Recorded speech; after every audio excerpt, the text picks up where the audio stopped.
गेल्या काही दिवसात साखर प्रति किलो 12 ते 15 रुपयांनी महागली आहे। साखर प्रति किलो 52 ते 55 किलो दरानं विकली जाते। यंदा साखरेच्या उत्पादनातही घट, तसंच साखर निर्यात वाढल्यानं साखरेचे भावही वधारले। नाशिक जिल्ह्यात किरकोळ बाजारात साखरेची 54 ते 55 रुपये किलो दरानं विक्री।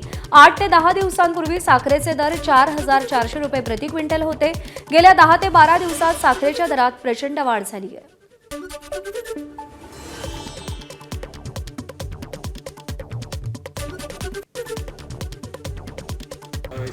8-10 दिन तो नहीं, 15 दिन पहले थी 4400 के आसपास है शक्कर।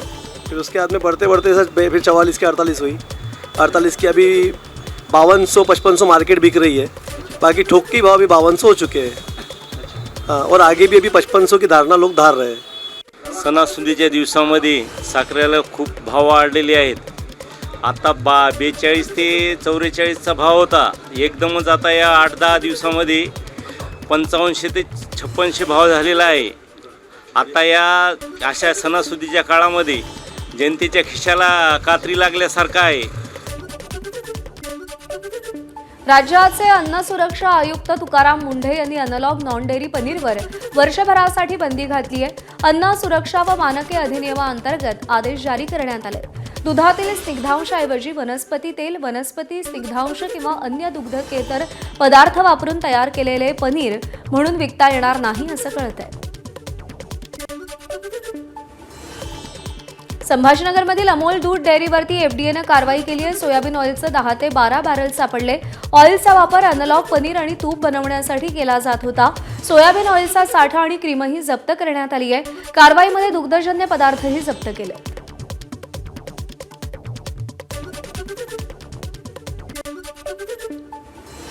यूपीआयद्वारे होणाऱ्या पैशांच्या व्यवहारांवर कर लागणारे अर्थमंत्री निर्मला सीतारामन यांच्या सुधारणा विधेयकात या संदर्भातला उल्लेख करण्यात आलाय। यूपीआय व्यवहारांवर कर न लावण्याची अट सरकार हटवणार आहे। 2000पेक्षा जास्त रकमेच्या व्यवहारांवर कर लावण्याचा विचार सुरू आहे। होमिओपॅथी डॉक्टरांना एमएमसीमध्ये स्वतंत्र नोंदणी विरोधात पुकारलेला संप सुरूच आहे। आज संपामध्ये महाराष्ट्रातील निवासी डॉक्टर सहभागी होणार।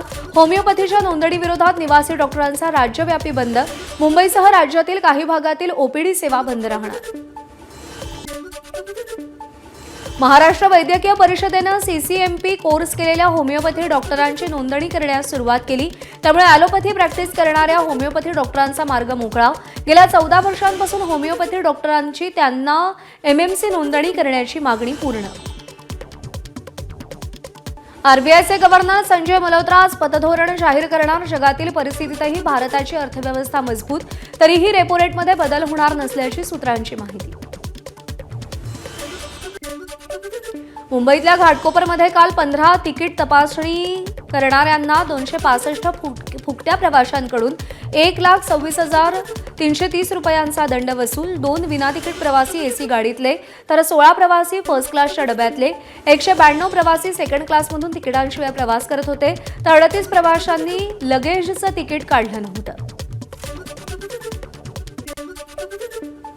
कोकरोच जनता पार्टीची आज सकाळी 11 वाजता संभाजीनगरमध्ये बैठक। सीजेपीच्या भविष्यातील एजेंड्यावर चर्चा होणार। सीजेपीचे संस्थापक अभिजित दीपके यांच्या निवासस्थानी बैठक। आशुतोष रांका, सौरव दास यांच्यासह महत्त्वाचे पदाधिकारी उपस्थित राहणार। शिवसेना पक्ष आणि चिन्ह प्रकरणावर आज सर्वोच्च न्यायालयात पुन्हा सुनावणी। दुपारी 2 नंतर सुनावणीला सुरुवात होणार। सरन्यायाधीश सूर्यकांत, न्यायमूर्ती जयमला बक्षी आणि व्ही मोहना यांच्या विशेष खंडपीठासमोर सुनावणी पार पडेल। कपिल सिब्बल ठाकरेंची बाजू मांडतील। रायगडच्या पालकमंत्री पदाचा तिढा सुटण्याची शक्यता। उपमुख्यमंत्री एकनाथ शिंदेंच्या पुढाकारानं अखेर भरत गोगावलेंचा पालकमंत्री होण्याचा मार्ग मोकळा झाल्याची सूत्रांची माहिती। पुढील 1 ते 2 दिवसात शिवसेनेला पालकमंत्री पद मिळण्याची शक्यता। बीडमधल्या पत्रकार परिषदेचा व्हिडिओ सोशल मीडियावर पोस्ट करत काँग्रेसनं उपमुख्यमंत्री सुनेत्रा पवारांना गुंगी गुडिया म्हणून संबोधलं होतं। काँग्रेसच्या टीकेला सुनेत्रा पवारांचं उत्तर, वेळ आल्यानंतर टीका करणाऱ्यांना चोख उत्तर देईन, विरोधकांवर पलटवार।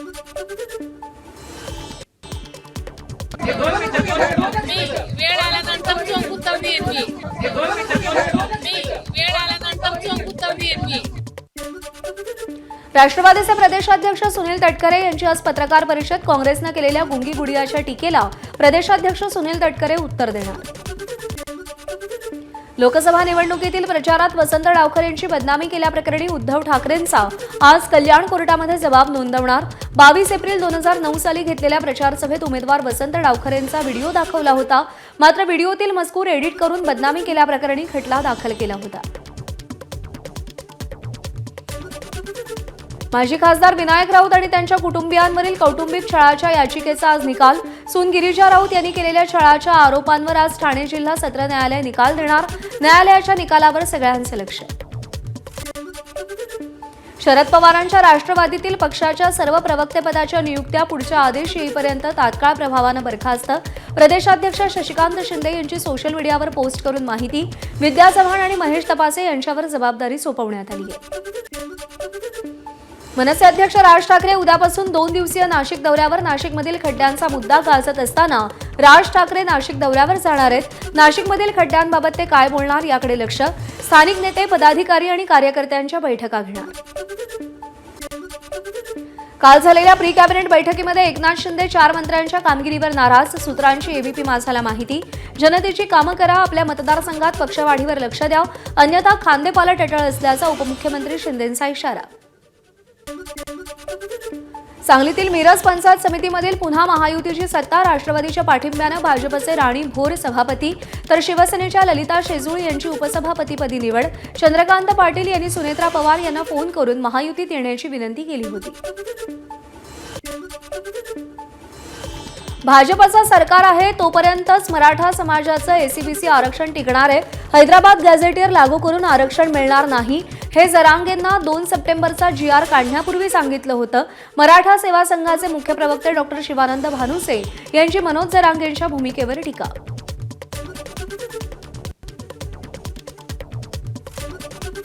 एसीबीसी आरक्षण आपल्याला मराठा समाजाला दिल्यामुळे बाकीचे मार्ग बंद झालेले आहेत. त्यामुळे भाजपचं सरकार आहे तोपर्यंत हे एसीबीसी आरक्षण टिकणार आहे. त्यामुळे एसीबीसी आरक्षण राजकीय सोडून ओबीसी सारखं करा. म्हणजे फी स्ट्रक्चर असेल, त्यानंतर स्कॉलरशिप असेल, वयाची मर्यादा असेल, या सगळ्या गोष्टी जर ओबीसी सारख्या केल्या तर त्याचा फायदा मराठा समाजाला 10% होईल. दिल्लीतील विद्यार्थ्यांवर झालेल्या लाठीचार्ज विरोधात विरोधी पक्षाचे खासदार आज संसदेवर मोर्चा काढणार. गृहमंत्री अमित शहांनी दोन्ही सभागृहात निवेदन देण्याची विरोधकांची मागणी. अयोध्या मंदिरातील दान चोरीवरही बोलण्याची मागणी. अयोध्येतील दान चोरी प्रकरणी आजही विरोधक आक्रमक भूमिका घेणार. दान चोरी प्रकरणाची ईडी चौकशी करण्याची काँग्रेस खासदार मल्लिकार्जुन खरगेंची मागणी. विरोधक राजकारण करत असल्याचा सत्ताधाऱ्यांचा पलटवार. अयोध्या दानचोरी प्रकरणी आजही उत्तर प्रदेशातील विधिमंडळात गोंधळ होण्याची शक्यता.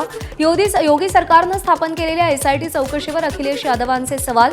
तर विरोधकांना चर्चा नको, गोंधळ घालायचा असल्याचा मुख्यमंत्री योगी आदित्यनाथ यांचा पलटवार. परीक्षा पेपरफुटी विरोधात 13व्या दिवशीही झारखंडमध्ये विद्यार्थ्यांचं आंदोलन सुरूच. जेएसएससी पेपरफुटी विरोधात विद्यार्थी आक्रमक. परीक्षा रद्द करून सीबीआय चौकशीची मागणी. 10 ऑगस्टला विद्यार्थी विधानसभेवर मोर्चा काढणार. कोल्हापूरच्या सुर्वेनगरात बंद घरात स्फोट. जिलेटिनचा वापर करून स्फोट केल्याचा संशय. घराला नुकसान करण्याच्या दृष्टीनं स्फोट केल्याचं तपासात समोर. स्फोटात इतर घरांचंही नुकसान. पोलिसांकडून तपास सुरू. प्राथमिक तपासमध्ये निष्पन्न होत आहे की घरांना नुकसान करण्याच्या दृष्टीने इथे कोणते ब्लास्ट मटेरियलचे, एक्सप्लोजिव्ह मटेरियलचे यूज झालेलं आहे. फॉरेन्सिकची टीम पण सध्या घटनास्थळावर उपलब्ध आहे आणि बंद घरं असल्यामुळे कोणतीही जीवितहानी झाली नाही आहे आणि फक्त घराचे नुकसान झालं आहे आणि या मॅटरमध्ये पूर्ण बारकाईने आमचा तपास सुरू आहे. मॉडिफाय सायलेन्सर बसवून कर्णकर्कश आवाज काढत शहरातून फिरणाऱ्या बुलेटवर वाहतूक शाखेची कारवाई.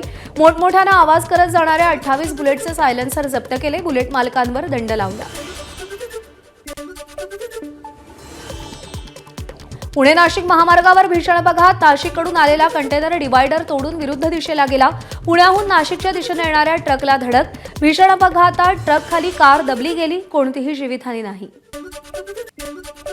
नाशिकमध्ये खड्ड्यामुळे आणखी एक अपघात झाला. दर्शनासाठी आलेला भाविक थेट खड्ड्यात पडला.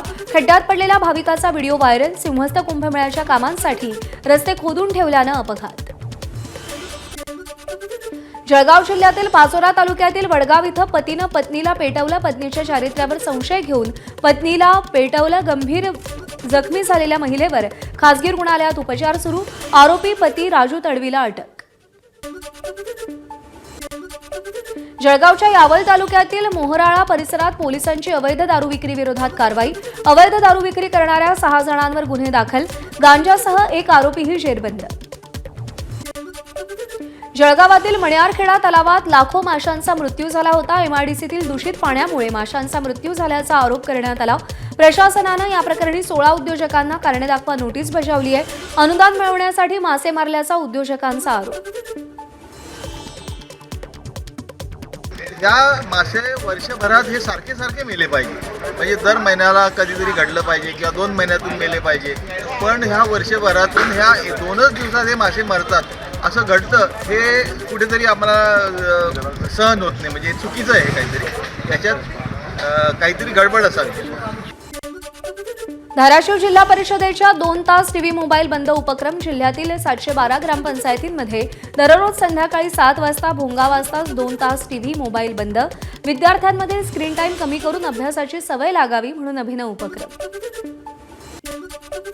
रायगड पुणे घाटमाथा परिसरात मुसळधार ते अतिमुसळधार पावसाचा इशारा.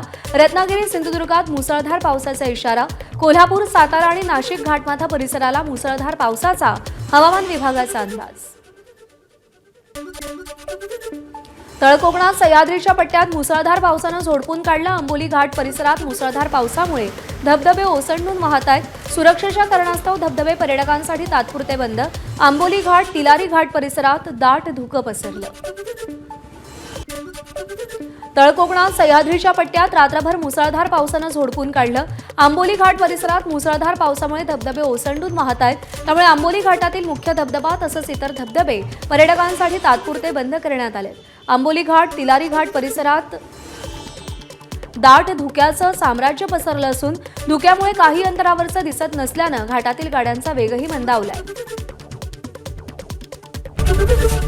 एबीपी माझा, उघडा डोळे बघा नीट.